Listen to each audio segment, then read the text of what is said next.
Hello बच्चा लोगों, आप सब कैसे हैं? बढ़िया। आज मैं ये वीडियो मॉर्निंग में बना रहा हूँ, इसलिए सभी बच्चों को गुड मॉर्निंग। तो कल बच्चों हम लोगों ने जो पढ़ा था उसी के आगे हम लोग कंटिन्यू करेंगे। लास्ट वीडियो आपने देखा, अगर नहीं देखा तो जरूर देखें और उस वीडियो को देखने में आपको बहुत मजा आएगा। जो नेक्स्ट वीडियो है हमारा वो उसी के आगे से स्टार्ट होगा। कल हम लोगों ने जो पढ़ा था, मैं क्विक रिवीजन करा देता हूँ। हम लोगों ने पढ़ा था W/W, V/V, V/W/V और PPM। ये हम लोगों ने पढ़ा था W/W, V/V, W/V और PPM। तो ये इतनी चीजें हम लोगों ने पढ़ी थी। ठीक है, चलो तो ये चीजें हम लोगों ने पढ़ी थी। एक वीडियो आप जरूर देखें और उस वीडियो से आपको ये सारी आपकी क्या है, सांद्रताएं, क्या है ये सांद्रताएं। तो जरूर देखें उस वीडियो को ताकि आपको सारी चीजें समझ में आए। सब लोग बढ़िया, शानदार, जबरदस्त। ठीक है, चलते हैं आगे।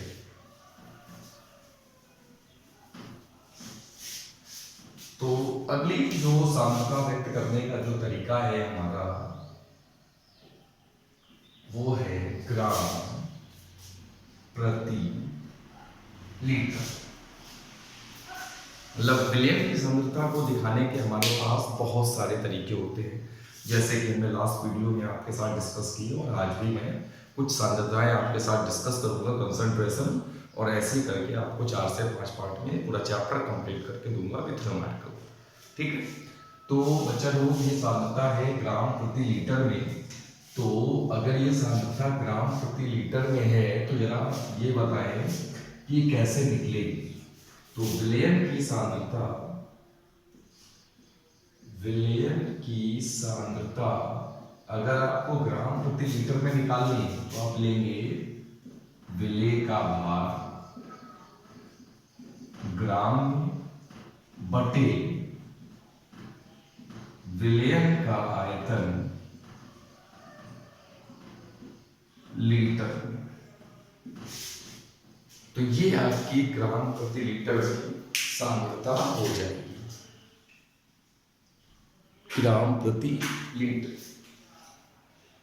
ठीक है बच्चा, तो विलयन की सांद्रता हम लोग निकालेंगे तो विलयन की सांद्रता होगी विलेय का भार बटे विलयन का आयतन लीटर में। जैसे अगर हम ये बोले, अब आयतन लीटर में लेंगे और विलेय का भार लेंगे ग्राम में। जैसे 1 लीटर पानी में, जल में, वाटर में 10 ग्राम शक्कर होगी, 10 ग्राम शुद्ध शक्कर। तो 1 लीटर पानी में अगर 10 ग्राम शक्कर मिली है तो इसका मतलब जो विलयन की सांद्रता हो जाएगी वो हो जाएगी 10 ग्राम प्रति लीटर। समझे बच्चा लोग? तो ग्राम प्रति लीटर में सांद्रता अगर आपको निकालनी है तो विलयन की सांद्रता होती है ग्राम प्रति लीटर में। अगर निकालेंगे तो विलेय का भार ग्राम में बटे विलयन का आयतन लीटर में। तो 1 लीटर पानी, अब इसका मतलब क्या है? फील। देखो बच्चों, फील करना जरूरी हो, केमिस्ट्री हो या फिजिक्स हो, हमें फील करना चाहिए। फील करोगे तो चीजें आसानी से समझ में आएगी, आपको याद नहीं करना पड़ेगा। हाँ, ये जरूर है कि फिजिक्स में जब हम चीजें पढ़ रहे होते हैं तो फिजिक्स में ज्यादातर चीजें कॉन्सेप्चुअल होती हैं, हमें सारी चीजें कॉन्सेप्ट होते हैं, मैथमेटिक्स होती है, हमें सारी चीजें समझ आती हैं। लेकिन जब हम केमिस्ट्री पढ़ रहे होते हैं तो बच्चे लोग, मैं ये नहीं कहूँगा कि 100% ठीक समझ नहीं है, याद कुछ नहीं करना। केमिस्ट्री में काफी कुछ आपको याद करना पड़ेगा, लेकिन अभी मेरी कोशिश ये रहेगी कि आपको 90% से ज्यादा 95% में आपको केमिस्ट्री बिल्कुल अच्छे से तैयार करके दूं और 5% ही केवल आपको याद करना पड़ेगा। ठीक है, तो 1 लीटर पानी, 1 लीटर मेरे पास वाटर था, 1 लीटर वाटर में शक्कर कितनी है? 10 ग्राम। तो 1 लीटर पानी में 10 ग्राम शक्कर है। तो 1 लीटर पानी में अगर 10 ग्राम शक्कर है तो 10 ग्राम प्रति लीटर, ये क्या हो गया आपका? सांद्रता हो गई विलयन की ग्राम प्रति लीटर में।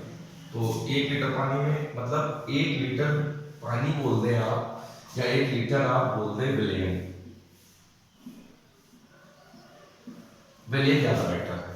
तो 1 लीटर विलेन में अगर 10 ग्राम शक्कर यानी विले घुला है, विले, तो 10 ग्राम प्रति लीटर, 1 लीटर में कितना 10 ग्राम, तो 10 ग्राम प्रति लीटर ये इस विलेन की सांद्रता हो जाएगी। अब बच्चा लोग हम लोग अगले की तरफ चलते हैं। तो अगली सांद्रता है हमारी नॉर्मलता। नॉर्मलता आपने सुना होगा, 11th में भी थोड़ा बहुत आपने पढ़ा होगा। तो नॉर्मलता में क्या होता है, तो अगर बच्चा लोग हम नॉर्मलता की बात करें तो नॉर्मलता बहुत ही आसान है। नॉर्मलता में ग्राम तुल्यांक लिए जाते हैं विले के, तो हम आपको डिस्कस करते हैं। जैसे ये सभी को समझ आ गया ग्राम प्रति लीटर, ठीक है। तो अब नॉर्मलता पे हम लोग वापस आते हैं, नॉर्मलता क्या है और कैसे इसको डिस्कस करेंगे। तो अगला टॉपिक है बच्चा लोग नॉर्मलता। नॉर्मलता बच्चा लोग बहुत ही आसान है, इसको हम लोग कैपिटल एन से डिनोट करते हैं, नॉर्मेलिटी बोलते हैं इसे। नॉर्मलता को नॉर्मेलिटी बोला जाता है और इसे कैपिटल एन से डिनोट करते हैं, ठीक है। परिभाषा क्या बोलते हैं, 1 लीटर विलेन में विलीन, विलीन यानी घुले, 1 लीटर विलेन में घुले विले के ग्राम तुल्यांकों की संख्या, ग्राम इक्विवेलेंट, ग्राम तुल्यांकों की संख्या। 1 लीटर विलेन में विलीन या घुले विले के ग्राम तुल्यांकों की संख्या विलेन की नॉर्मलता कहलाती है।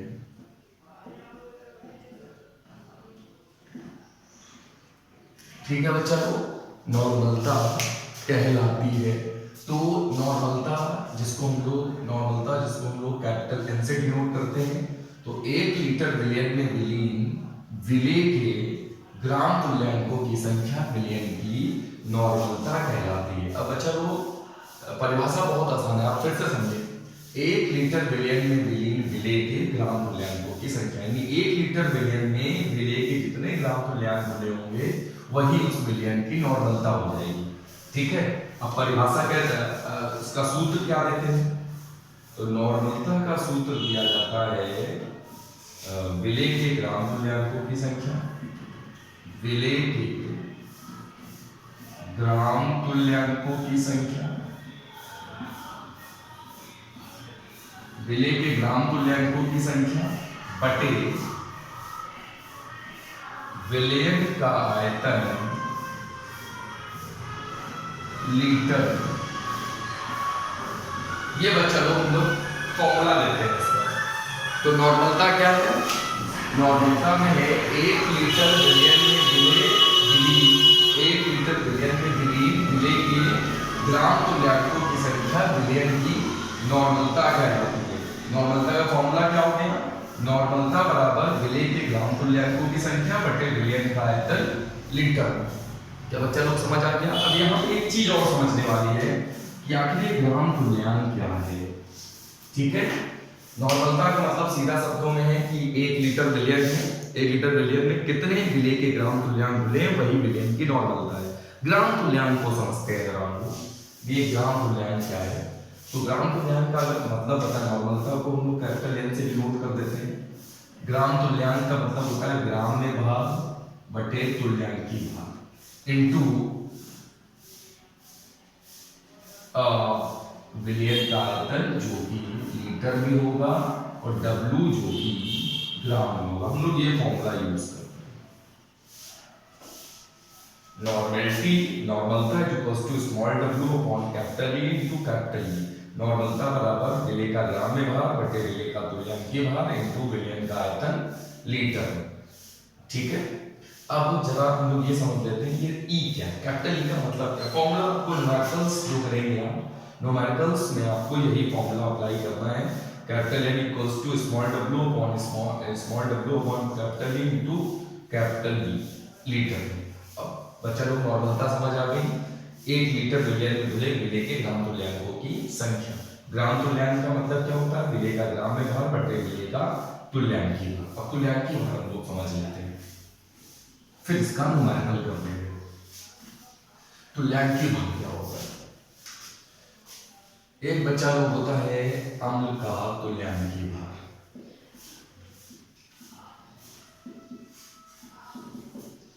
एक बच्चा लोग होता है क्षार का तुल्यांकी भार।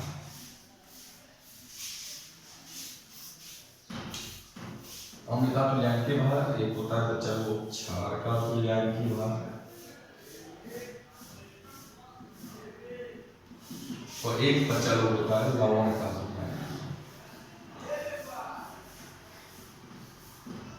लवण का तुल्यांकी भार, अम्ल का तुल्यांकी भार, क्षार का तुल्यांकी भार और लवण का तुल्यांकी भार।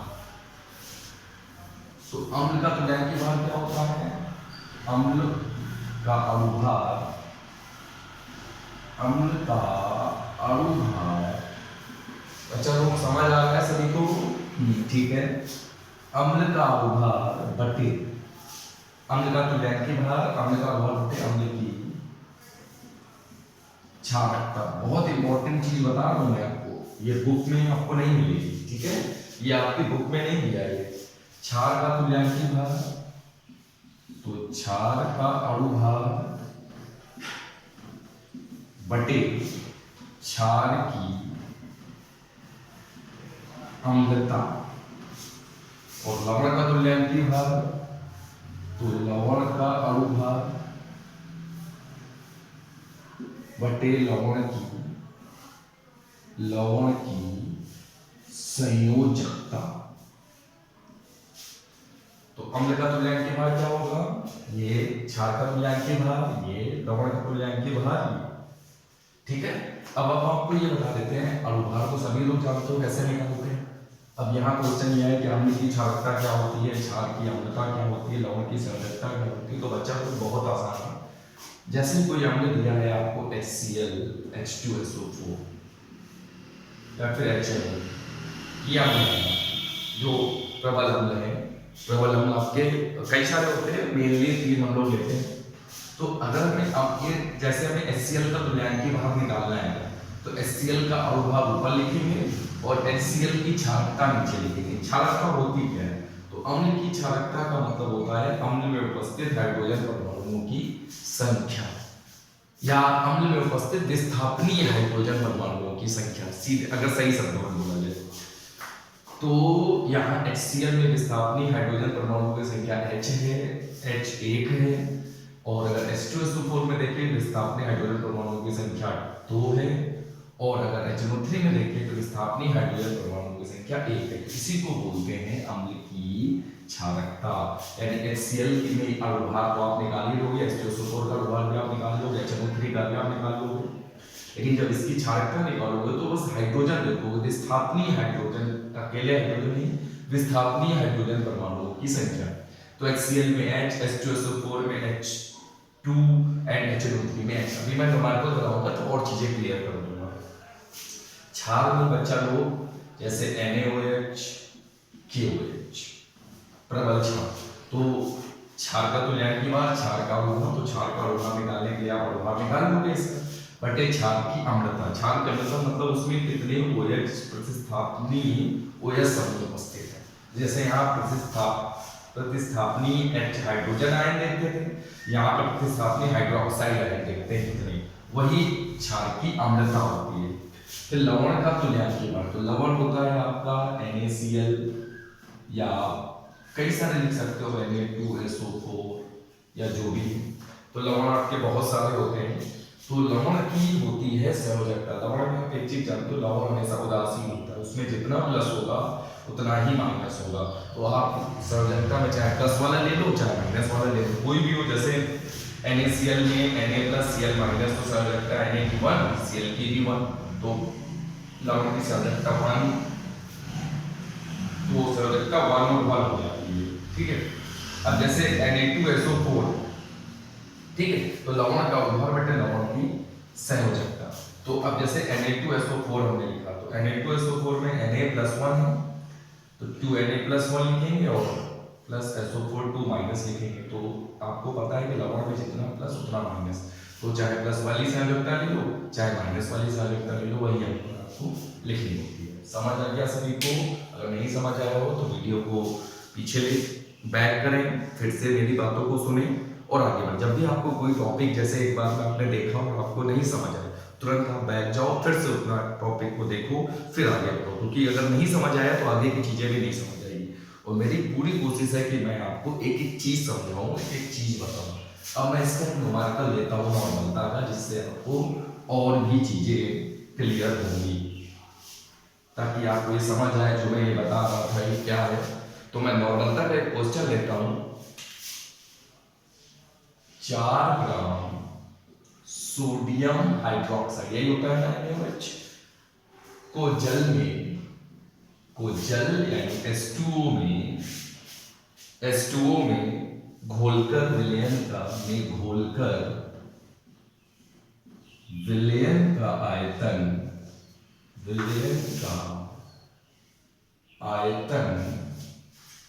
250 ml कर दिया गया, 250 ml कर दिया गया, ठीक है भाई, कर दिया। विलयन की नॉर्मलता बताइए, विलयन की नॉर्मलता बताइए। तो नॉर्मलता का फॉर्मूला हमने क्या पढ़ा था? नॉर्मलता बराबर विलेय का ग्राम में भार बटे विलेय का तुल्यांकीय भार इनटू विलयन का आयतन लीटर। ये हमने फॉर्मूला पढ़ा था, ये ग्राम में और ये लीटर में, ये हम लोगों ने ऐसा कुछ पढ़ा था, याद है आपको? नॉर्मलता बराबर विलेय का ग्राम में भार बटे विलेय का तुल्यांकीय भार इनटू विलयन का आयतन लीटर। अब सवाल आप देखिए क्या दिया है, 4 ग्राम NaOH यहाँ पर विलेय है, जहां भी जल आ जाएगा तो जल हमेशा होगा विलायक, तो जल हो गया विलायक, और NaOH जो है ये आपका हो गया विलेय, ठीक है। NaOH हो गया विलेय और H2O जो है वो हो गया विलायक। तो normality is equals to small w upon capital E into capital V। अब यहाँ पर आप देखें विलेय का ग्राम में भार कितना है, विलेय का ग्राम में भार है 4 ग्राम, विलयन का आयतन कितना है 250 ml, 250 ml 250 ml, इसको लीटर में कन्वर्ट करना पड़ेगा क्योंकि लीटर में चाहिए, तो 1000 से डिवाइड कर देंगे तो 1/4 लीटर या 0.25। अब तुल्यांकीय भार का मतलब क्या होता है? अणुभार बटे तुल्यांकीय भार में हम लोग क्या बोलते थे, यहाँ NaOH क्षार है, NaOH जो है वो क्षार है, और क्षार का तुल्यांकीय भार क्या होता था? क्षार का अणुभार बटे क्षार की अम्लता, और क्षार की अम्लता का मतलब उसमें कितने OH समूह उपस्थित है, कितने विस्थापनीय हाइड्रोक्साइड समूह है। तो इसमें मुझे एक दिख रहा है, पहले तो अणुभार निकालो, तो NaOH, Na कितना होता है 23। वैसे एग्जाम में आपको न्यूमेरिकल के साथ में दिया रहता है यहाँ पर Na23 O16 हाइड्रोजन 1 ऐसे दिया गया है। तो NaOH है तो Na23 O कितना हो गया 16 हो गया, H कितना हो गया 1 हो गया, कितना हो जाएगा ये 40। तो ये तुल्यांकीय भार हो गया 40 अपॉन जाते क्षार की अम्लता, कितने OH हैं इसमें? केवल एक, तो 1, यानी तुल्यांकीय भार 40 हो गया। अब ये फॉर्मूला अप्लाई कर दो, नॉर्मलता इज इक्वल्स टू ग्राम में भार, तो ग्राम में भार है 4, ग्राम में भार बटे तुल्यांकीय भार 40 इनटू विलयन का आयतन लीटर में 1/4, 4 दाम 40, 4/10 0.4।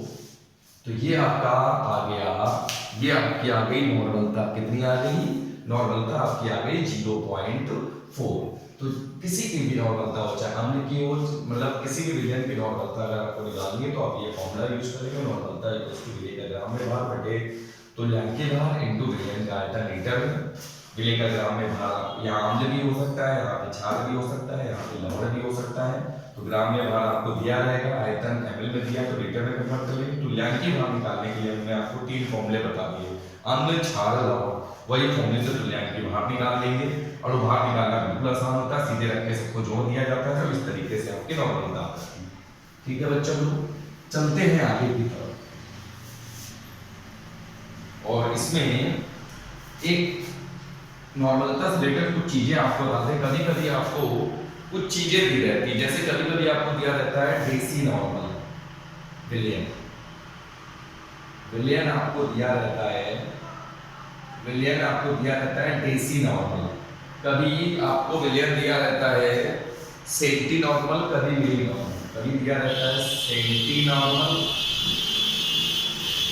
कभी दिया रहता है मिली नॉर्मल। जब भी कभी आपको इस तरीके से दिया हो विलियन, तो डेसी का मतलब होता है n/10, सेंटी का मतलब होता है n/100 और मिली का मतलब होता है n/1000। अब बच्चा लोग ज्यादा परेशान होने की जरूरत नहीं है। n/10, n/100, n/1000 इसका ये मतलब है डेसी नॉर्मल विलियन है तो उसकी नॉर्मलता 1/10 है। नॉर्मलता इतना ये समझेंगे, यानी 10⁻⁻1। अगर कहीं लिखा है 10⁻⁻, अगर कहीं लिखा है डेसी नॉर्मल, तो डेसी नॉर्मल मतलब n/10, n/10 मतलब 1/10, 1/10 मतलब 10⁻⁻1। यानी अगर कहीं लिखा है डेसी नॉर्मल विलियन है तो उसकी नॉर्मलता 10⁻⁻1 है, 10⁻⁻1 है। ये आप याद रखेंगे। जैसे यहाँ पर लिखा हुआ है आपका n/100, ठीक है, तो यहाँ पर 1/100 हो जाएगा और ये 10⁻⁻2, ये 1/1000, 10⁻⁻3। ठीक है बच्चा लोग, तो डेसी नॉर्मल है तो n/10, डेसी नॉर्मल है तो n/10, सेंटी नॉर्मल है तो n/100, मिली नॉर्मल है तो n/1000। तो डेसी नॉर्मल मतलब नॉर्मलता है इसकी 10⁻⁻1 या 0.1।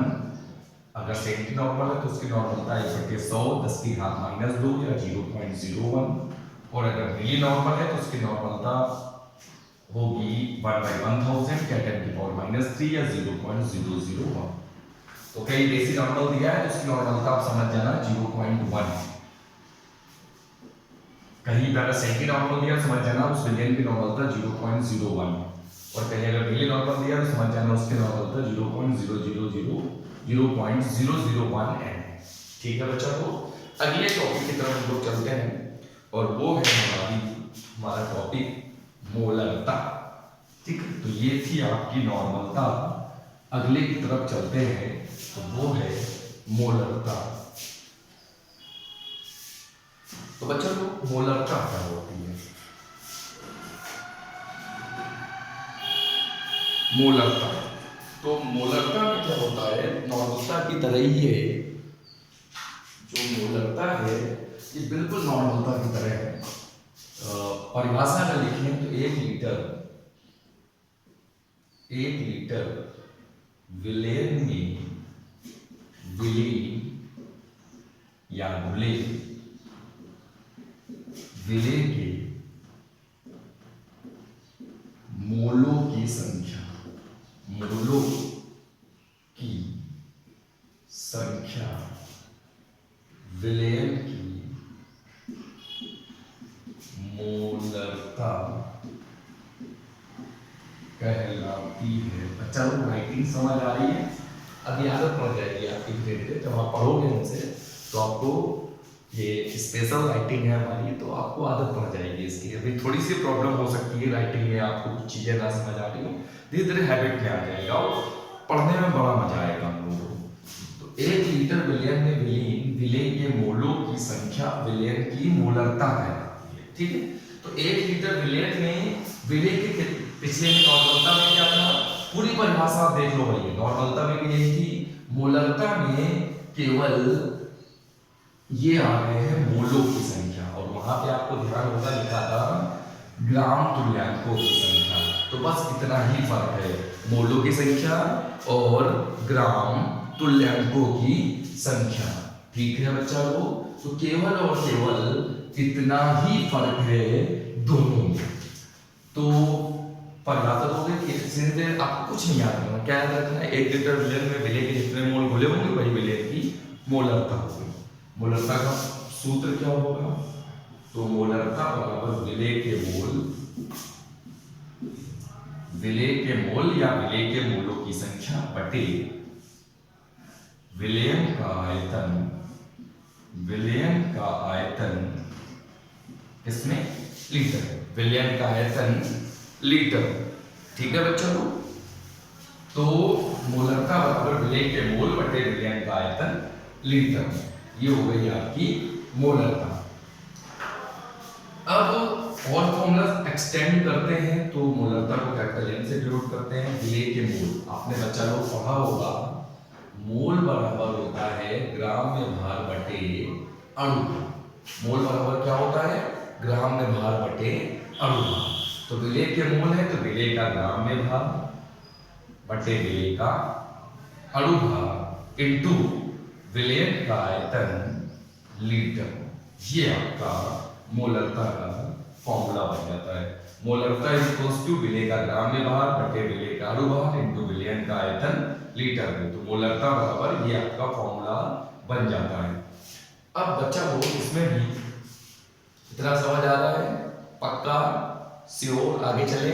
ठीक है बच्चा लोग, मजा आनी चाहिए पढ़ने में, है ना? एक एक चीज फील होनी चाहिए, वो फिजिक्स हो या केमिस्ट्री। अब बच्चा लोग इसमें भी वही चीज है कि विलयन कभी कभी डेसी मोलर बोल देता है। जैसे वहां डेसी नॉर्मल था तो यहाँ विलयन आपको बोल देता है डेसी मोलर या सेंटी मोलर या मिली मोलर, इस तरीके से विलयन आपको दे देता है, सेंटी, डेसी या मिली मोलर। तो डेसी का मतलब मैंने आपको अभी भी बताया था, वो नॉर्मल हो या मोलर हो। मोलर है तो m/10 लिख देंगे, सेंटी है तो m/100 लिख देंगे, और मिली है तो m/1000, यानी ये 0.1 m, 0.01 m और ये 0.001 है। तो डेसी मोलर विलयन वो होता है जिसकी मोलरता 0.1 हो, सेंटी मोलर विलयन वो होता है जिसकी मोलरता 0.01 हो, और मिली मोलर विलयन वो होता है जिसकी नॉर्मलता मिली मोलर विलयन वो होता है जिसकी मोलरता 0.001। ठीक है, अब इसका एक सवाल लेते हैं, और उस सवाल को सॉल्व करते हैं। क्वेश्चन है हमारा 20.6 ग्राम NaBr मतलब सोडियम ब्रोमाइड को 500 मिली जल में घोला गया, 500 ml जल में घोला गया। ठीक है भाई, बोल दिया। प्राप्त विलयन की मोलरता की गणना कीजिए, मोलरता ज्ञात कीजिए। तो 20.6 ग्राम NaBr को 500 ml H2O में घोला गया, प्राप्त विलयन की मोलरता ज्ञात कीजिए। कोई बात नहीं, नॉर्मलता का फॉर्मूला क्या पढ़ा हमने? विलेय का ग्राम में भार बटे विलेय का अणु भार इनटू विलयन का आयतन लीटर में, राइट? यही तो पढ़ा है, यही पढ़ा था कि नॉर्मलता बराबर विलेय का ग्राम में भार बटे विलेय का अणु भार इनटू विलयन का आयतन लीटर में। जरा देखते हैं क्या है। NaBr यहाँ पर क्या है? NaBr आपका विलय, मैंने आपसे क्या बोला? कभी भी जल आ जाए तो जल ही हमेशा विलायक होता है। जैसे आपने कई जगह लाइन लिखी पढ़ी होगी, जल ही जीवन है। पढ़ा है बच्चा लोग, जल ही जीवन है। तो जब केमिस्ट्री में किसी सवाल में जल आ जाता है तो जल ही विलायक है। जैसे जल ही जीवन है हमारे, जैसे बोला जाता है, बिल्कुल वैसे ही केमिस्ट्री में सवाल में अगर आ जाए तो जल ही विलायक है। ठीक है बच्चा लोग, अब नॉर्मलता विलेय का ग्राम में भार बटे विलेय का अणु भार इनटू विलयन का आयतन लीटर, बिल्कुल सही। विलेय का ग्राम में भार आपका 20.6 ग्राम दे रखा है, अच्छी बात है। और विलेय का अणु भार अगर निकालें तो NaBr, अब आपको एग्जाम में दिया रहेगा Na और Br दोनों। तो बच्चा लोग मैं आपको बता दूं, Na सभी को याद हो गया होगा 23 है, और जो Br होता है ये होता है 80। Br 80 होता है और Na जो होता है वो 23 होता है। तो Na Br का जब अणुभार निकालेंगे, अणुभार, तो अणुभार में सबको रख के जोड़ दिया जाता है। तो Na 23 और Br 80 कितना हो जाएगा बच्चा वो 103। और आयतन कितना दिया है 500 ml। आयतन हमेशा लीटर में लिया जाता है, तो ml में दिया है, लीटर में बदलना है, तो 1000 से भाग दे देंगे, 1/2 0.5 लीटर। अब आप अपने फॉर्मूले में वापस आ जाएंगे, अपने फॉर्मूले में वापस। तो नॉर्मलता इज इक्वल्स टू विलेय का ग्राम्य भाग। तो विलेय का ग्राम्य भाग कितना 20.6, विलेय का ग्राम्य भाग बटे विलेय का अनुभाग। विलेय का अनुभाग 103 और विलेय का आयतन लीटर में 0.5 या 1/2 आप जो लिखना चाहें वो लिख सकते हैं। पॉइंट से पॉइंट आपका हट जाएगा, तो ये हो जाएगा 206/103 इंटू 0.5। 103 से 2 टाइम्स में कैंसिल हो जाएगा, तो नॉर्मलता इज इक्वल्स टू 2 और पॉइंट आएंगे तो ऊपर 0 इंक्रीज कर देंगे बाई 5 आ जाएगा। मोलरता चल रही थी ना, नॉर्मलता नहीं, सॉरी बच्चा लोग, मोलरता। नॉर्मलता लिख दिया है, माफी चाहता हूं मैं आपसे। मोलरता हम लोग पढ़ रहे हैं, तो मोलरता लेंगे हम लोग, ठीक है बच्चा लोग। तो NaBr की मोलरता कितनी निकलेगी, तो यहां से बच्चा लोग कितनी निकल रही है 4। कैलकुलेशन सही है हम लोगों का, 20.6 आपको दिया हुआ है, 20.6 ग्राम। और इसको आप कैलकुलेट करो तो देखो बच्चा लोग कितना निकलेगा। यहाँ पर 103 से डिवाइड करेंगे 206 को तो 2 आएगा, और यहाँ पर जब आप इसको कैलकुलेट करेंगे, हाँ तो बच्चा लोग हम लोग ये कह रहे थे, जब इसको हम लोग कैलकुलेशन कर रहे थे तो सबसे पहले तो यहाँ पर ये जो फॉर्मूला है वो हमारा मोलरता का है, हमने गलती से नॉर्मलता लिख दिया था, गलतियां सभी से होती हैं, ठीक है। तो चलो इसकी कैलकुलेशन थोड़ी सी देख लेते हैं फिर से एक बार। मोलरता इज इक्वल्स टू विलेय का ग्राम्य भार। विलेय का ग्राम्य भार कितना है 20.6। विलेय का ग्राम्य भार बटे विलेय का अणुभार, अणुभार कितना 1/3 इंटू विलेयन का आयतन लीटर में 0.5। पॉइंट से पॉइंट आपने हटा दिया, तो आपका क्या बचा 206/103 इंटू 5। 103 से 206 को डिवाइड करेंगे 2 आएगा, 2/5। 5 से 2 को डिवाइड करेंगे 0.4, तो आपका आंसर कितना आ गया 0.4 मोल पर लीटर। ये हो गई आपकी मोलरता। मोलरता ग्राम्य भार बटे अणुभार विलेय का आयतन लीटर में। W आपको दिया हुआ था NaBr V 500 ml 0.5, आयतन को लीटर में बदलना है। मोलरता का फॉर्मूला विलेय का ग्राम्य भार बटे विलेय का अणुभार इंटू विलेय का आयतन लीटर में, इसको सॉल्व कर लेंगे, ठीक है बच्चा लोग, समझ आ गया। अभी मैं और मैथड कराऊंगा, अभी तो मैं थोड़ी सी आपको केवल ट्रेलर दिखा रहा हूँ मैथड का, पिक्चर तो बाद में देखेंगे। तो अभी आप बस थोड़ा सा समझ लें कि थ्योरी के साथ साथ न्यूमेरिकल्स कैसे करते हैं केमिस्ट्री में। अगला हमारा टॉपिक जो है वो है मोलरता, मोलरता, मोलैलिटी। अगला टॉपिक है हमारा मोलरता। तो मोलरता में बच्चा लोग क्या होता है, मोलरता में हम लोग जब परिभाषा देते हैं तो हम लोग बोलते हैं 1 किलोग्राम विलायक में, 1 किलोग्राम विलायक में घुले या विलीन, घुले विलेय के मोलों की संख्या, मोलों की संख्या विलेयन की मोलरता कहलाती है, विलेयन की मोलरता कहलाती है।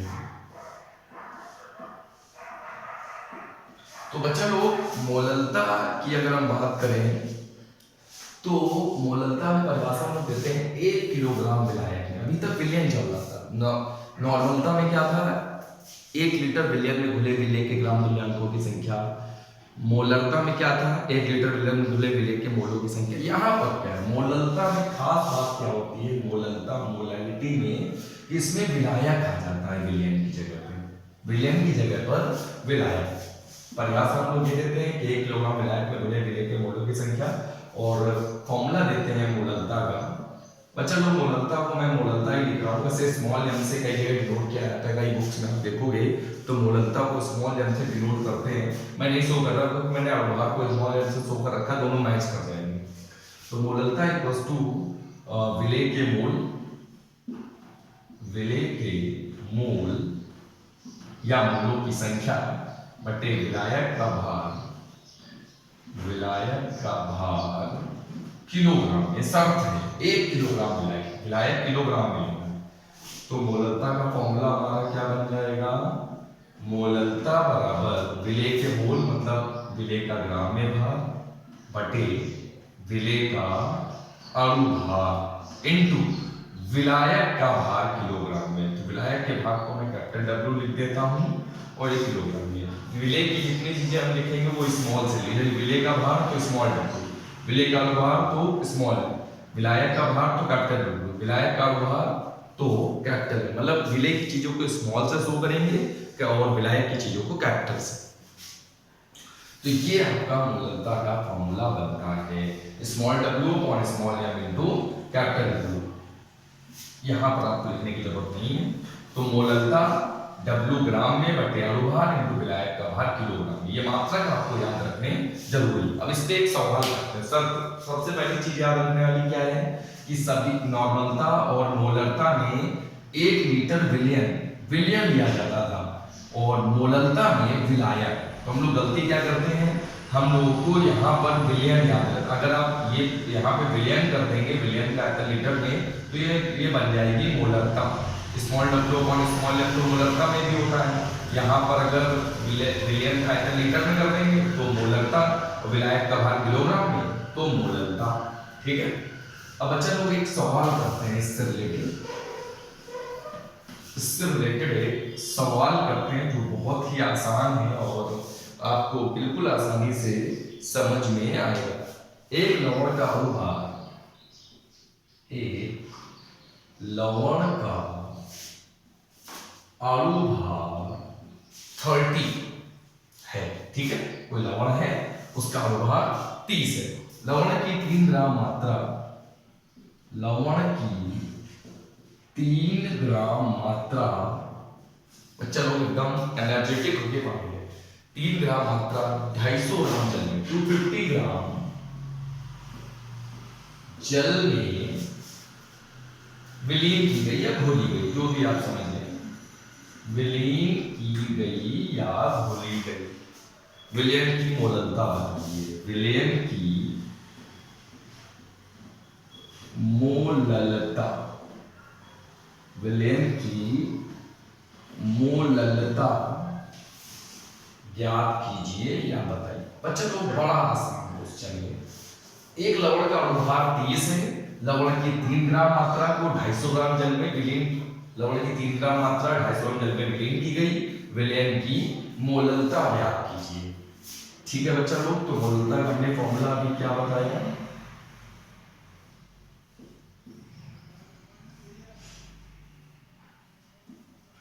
मोलरता का फॉर्मूला हमने आपको बताया, विलेय का ग्राम में भार बटे विलेय का अणुभार इनटू विलायक का भार किलोग्राम। यही तो बताया बच्चा लोगों ने, यही फॉर्मूला बताया मैंने आपको।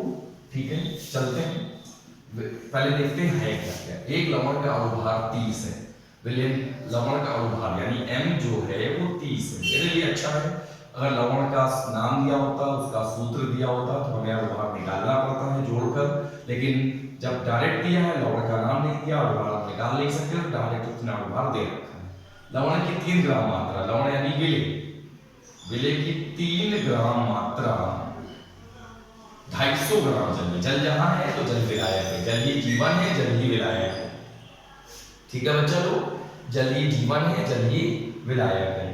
तो विलायक कितना है 250 ग्राम, विलायक काहे में होता है किलोग्राम में, तो 250 अपॉन 1000 यानी 1/4, किलोग्राम। अब आते हैं अपने फॉर्मूले पे मोललता पे वापस।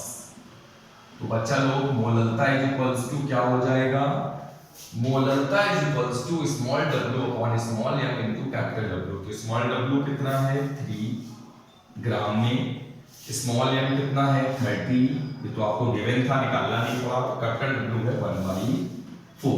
तो बेटा ये 3 10 जा 30 यानी 4/10, 2 से कट कर दो, 2 2 जा 4, 2 5 जा 10, 2 2 जा 4, 2 5 जा 10, 5 से 2 को डिवाइड करो 0.4 मोल पर किलोग्राम।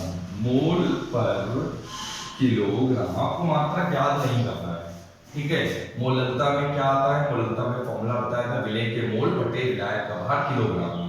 तो विलेय के मोल बटे विलायक का भार किलोग्राम में, तो मोल पर किलोग्राम इसका मात्रक हो गया। तो ये हो गई आपकी मोललता, जिसका न्यूमेरिकल मैंने आपको डिस्कस किया। पहले परिभाषा, उसके बाद सूत्र, उसके बाद न्यूमेरिकल। अब मैं आपको विलेयन चैप्टर की 2 सीटें कराऊंगा। करीब करीब आप ये समझ लें कि विलेयन चैप्टर के हम लोग करीब करीब 30 से 35 न्यूमेरिकल करेंगे विलेयन चैप्टर से। तो अभी मैं एक एक चीज कॉन्सेप्ट बताने के साथ साथ एक न्यूमेरिकल आपको करा दे रहा हूँ, जिससे आपके दिमाग में थोड़ा सा आइडिया आ जाए न्यूमेरिकल करना कैसे।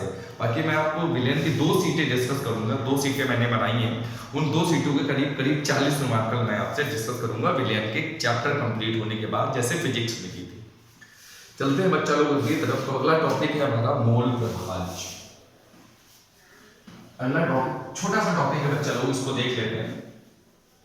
इस वीडियो में इस टॉपिक तक ही रखेंगे, फिर अगला टॉपिक नेक्स्ट वीडियो से स्टार्ट करेंगे। मोल फ्रैक्शन बोलते हैं, मोल प्रभाज भी बोला जाता है इसे मोल प्रभाज भी बोलते हैं, या कभी कभी इसको मोल अंश भी बोला जाता है।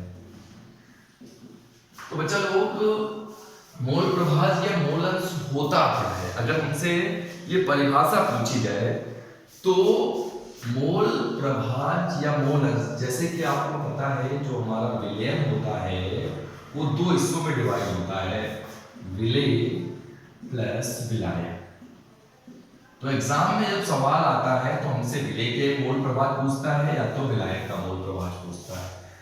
तो हम आपको बताते हैं विलेय का मोल प्रभाज। विलेय के मोल को मैं विलेय के मोलों की संख्या या विलेय के मोल को स्मॉल n से और विलायक के मोल को कैपिटल N से डिनोट करते हैं। हमने आपसे कहा था ना विलेय की चीजों को स्मॉल लेटर से और विलायक की चीजों को कैपिटल लेटर से हम लोग डिनोट करेंगे। तो विलेय के मोल स्मॉल n, विलायक के मोल कैपिटल N, राइट। अब जैसे हमें विलेय का मोल प्रभाज निकालना है, विलेय का मोल प्रभाज, तो बच्चा लोग जिसका मोल प्रभाज निकालते हैं, जैसे विलेय का मोल प्रभाज, जिसका मोल प्रभाज निकालते हैं उसके मोल ऊपर रखते हैं और नीचे आते हैं टोटल मोल, यानी विलेय के मोल प्लस विलायक के। तो विलेय का मोल प्रभाज बराबर विलेय के मोल बटे विलेय के मोल प्लस विलायक के मोल, ठीक है।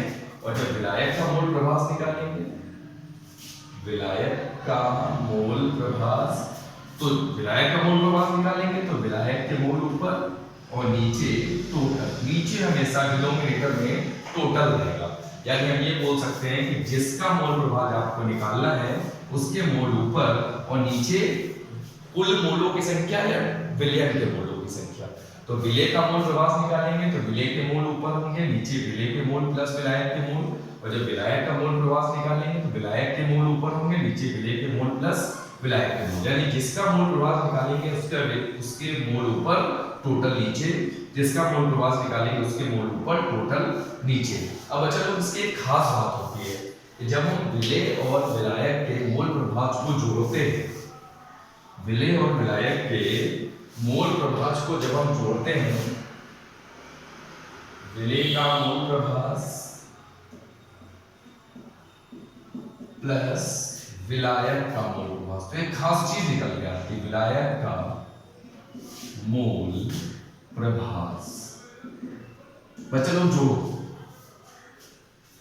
विलेय का मोल प्रभाज प्लस विलायक का मोल प्रभाज, तो इसको जरा जोड़ते हैं।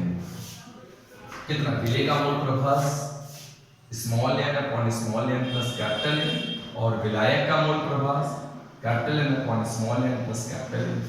विलेय का मोल प्रभास निकालेंगे तो विलेय के मोल ऊपर टोटल नीचे, विलायक का मोल प्रभास विलायक के मोल ऊपर टोटल नीचे। एलसीएम क्या आ जाएगा, n प्लस n, दोनों में एलसीएम सेम ही डिनोमिनेटर हर, तो एलसीएम लेने की भी जरूरत नहीं है, सीधे वही लिख देंगे, तो ऊपर भी आ जाएगा n प्लस n। आप इसको कर देंगे कैंसिल, तो ये आ जाएगा आपका 1, यानी विलेय का मोल प्रभास प्लस विलायक का मोल प्रभास, यानी आपका आ गया विलेय का मोल प्रभास, विलेय का मोल प्रभास प्लस विलायक का मोल प्रभास, मोल प्रभास इक्वल्स टू 1। विलेय का मोल प्रभास प्लस विलायक का मोल प्रभास, विलेय का मोल प्रभास, ऐसे ही आप समझ लें, विलेय का मोल प्रभास प्लस विलायक का मोल प्रभास, तो विलेय का मोल प्रभास small n upon small n plus capital N, और विलायक का मोल प्रभास capital N upon small n plus capital N. तो एलसीएम लेंगे तो n plus small n plus capital N, ऊपर भी small n plus capital N, यानी विलेय किसी भी विलयन में, किसी भी विलयन में विलेय के मोल प्रभास और विलायक के मोल प्रभाजों का जो योग होता है वो कितना होता है बच्चा लोग, 1 होता है, और ये आप याद रखेंगे। यानी कभी भी आपको सवाल में विलेय के मोल प्रभास दिए हो, विलायक का मोल प्रभास निकालना हो, तो कैसे निकालोगे, विलेय के मोल, सपोज कोई न्यूमेरिकल दिया है, उसमें लिखा है किसी विलयन में विलेय के मोल प्रभाजों की संख्या 0.2 है, विलेय के मोल प्रभाजों की संख्या 0.2 है, तो विलायक के मोल प्रभास कितने हो, तो आप क्या करोगे, विलेय के मोल प्रभास यहाँ 0.2 रखेंगे, उधर जाके 1 से माइनस कर देंगे, तो विलायक का मोल प्रभास कितना आ जाएगा, 0.8। एक प्रायिकता में आपने ऐसा संबंध पढ़ा होगा, किसी घटना के घटने और किसी घटना के ना घटने की प्रायिकता का जो सम होता है वो 1 होता है, और प्रायिकता किसी भी घटना के घटने की प्रायिकता या किसी भी घटना के ना घटने की प्रायिकता कभी भी 1 से बड़ी नहीं होती। तो किसी घटना के घटने की और किसी घटना के ना घटने की प्रायिकता का सम 1 होता है, जोड़ 1 होता है, वैसे ही विलेय का मोल प्रभास और विलायक का मोल प्रभास का मान 1 होता है। किसी भी घटना के घटने या किसी घटना के ना घटने की प्रायिकता का मान कभी भी 1 से ज्यादा नहीं हो सकता, या सीधे शब्दों में हम बोलें तो प्रायिकता कभी भी किसी भी घटना की 1 से बड़ी नहीं हो सकती, 1 या उससे छोटी। वैसे ही विलेय का मोल प्रभास या विलायक का मोल प्रभास ये दोनों ही कभी भी या कभी भी 1 से बड़े नहीं हो सकते। ठीक, एक सवाल करते हैं, सवाल करते हैं जिसके थ्रू मैं आपको एक्सप्लेन करने की कोशिश करूंगा कि आखिर मोल प्रभास है क्या, कैसे इसको समझा जाए। तो मोल प्रभास के लिए मैं एक सवाल लेता हूं आपके लिए। एक सवाल है हमारे पास, 900 ग्राम हमने लिया जल में एसीटोन, जल में एसीटोन, एसीटोन के 5.8 ग्राम, के 5.8 ग्राम घोले गए, यानी हमने 900 ग्राम जल में, 900 ग्राम जल में एसीटोन के 5.8 ग्राम घोल दिए। तो जल, तो विलयन में, तो विलयन में जल तथा एसीटोन के मोल प्रभास की, मोल प्रभास की गणना कीजिए। अब आपको मोल प्रभास निकालना है, तो बच्चा लोग बिल्कुल सिंपल, बहुत ही आसान। कैसे करेंगे, पहले सिंपल तरीके से इसको समझते हैं, उसके बाद आगे चलेंगे सवाल की तरफ। तो बच्चा लोग हम लोग क्या करने वाले हैं, 900 ग्राम जल में एसीटोन के 5.8 ग्राम घोले गए, ठीक है। तो हमने कहा जल ही जीवन है, वैसे जल ही विलायक है, और विलायक को कैपिटल लेटर से सॉरी तो W, कैपिटल W 900 ग्राम, ठीक है बच्चा लोग, कैपिटल W 900 ग्राम और स्मॉल w 5.8 ग्राम। जल का जो अनुभार होता है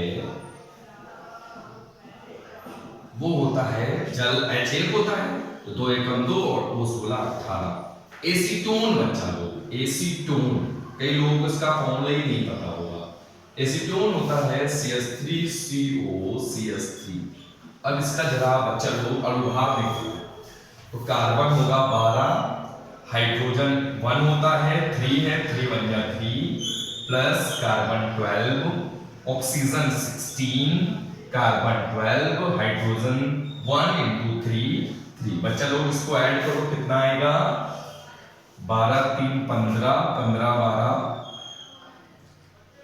27, 27 16 43, 43 and 12 43 12 55, 55 3 58, यानी कितना आ गया बच्चा लोग 58, यानी इसका अणुभार कितना 58। यहां तक समझ आ रहा है?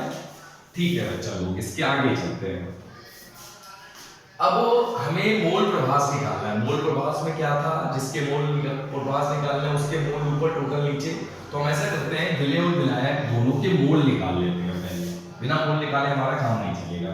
पहले जल के मोल, जल के मोलों की संख्या या जल के मोल। तो जल विलायक है तो इसके मोल कैपिटल लेंगे। मोल बराबर क्या होता है, किसी भी चीज के मोल निकालने हो या किसी भी चीज के मोलों की संख्या निकालनी हो तो उसका ग्राम में भार बटे अल्फा। तो जल का ग्राम में भार कितना है 900, और जल का भार कितना होता है सभी को पता है, हम सबको पता है, दुनिया को पता है कि जल का भार होता है 18। तो 18 पंजे 90, यानी कितना आ गया 50।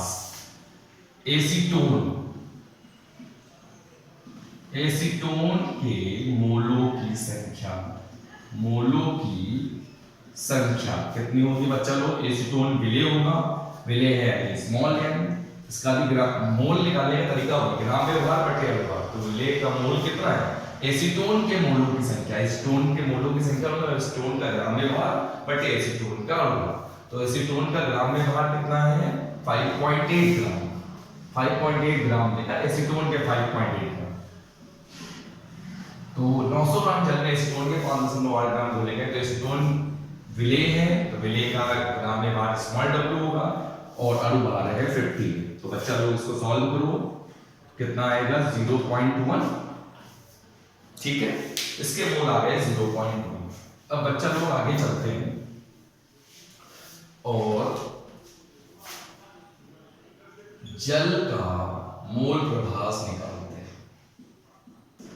तो बच्चा लोग जब जल का मोल प्रभास निकालेंगे तो जल के मोल ऊपर होंगे, जल के मोल ऊपर होंगे और जल और एसीटोन दोनों के मोल नीचे। जिसका मोल प्रभास निकालते हैं उसके मोल ऊपर टोटल नीचे। तो जल के मोल कितने हैं 50 और नीचे स्मॉल एम कितना है 0.1, ये है 50। तो बच्चा लोग कितना आ जाएगा 50/50.1, यानी 50 पॉइंट हटाएंगे 0 बनाएंगे 500/501। अब बच्चा लोग आप ये बताएं कि अगर हम 500 को 501 से डिवाइड करेंगे तो कितना आएगा।